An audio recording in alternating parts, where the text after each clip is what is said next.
Hey guys, Define from Define Mods here. And this is part 3 and final video I'll do on this for the filament storage solution for our little 3D printing business we've got going here.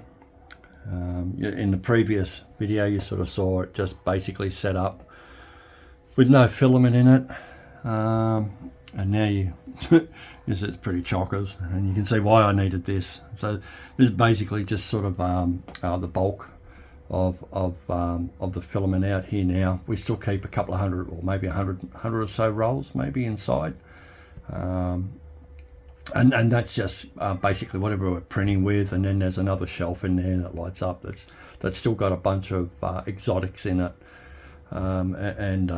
and then I've got another shelf that I keep there, and that's just for like the handy grab rolls. So whatever jobs we're printing at the time, we'll grab that off that little handy shelf inside. But that's pretty much it, guys. It's all it's all chockers now. But you can see the other thing we've added in, which finalises it, is the a matching shelf over here, where the wifey can put all the sort of printed stock that's been sold or ready to get sold. And this is all pretty much stuff that's spoken for and paid for.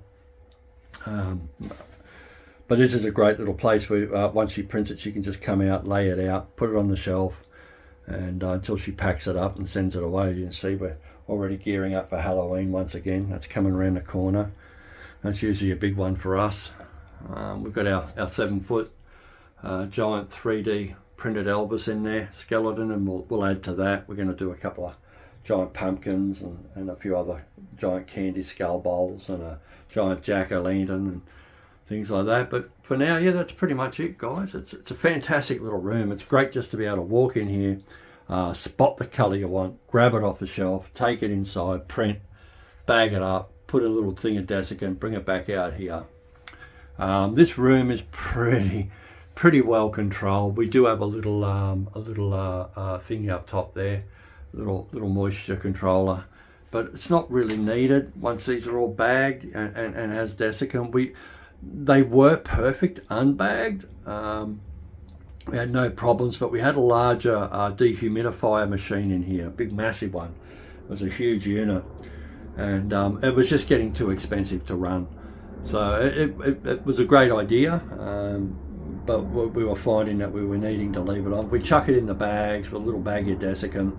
A lot of these don't even have a little baggie of desiccant. They handle pretty well. What I find you can do is you can just roll up little bits of cardboard and throw them in there, and that cardboard will soak up most of the moisture. But yeah, the bags seem to be working pretty well. It's cost effective, it's cheap, and it gives us plenty of storage for the business. That's it, guys. Cheers.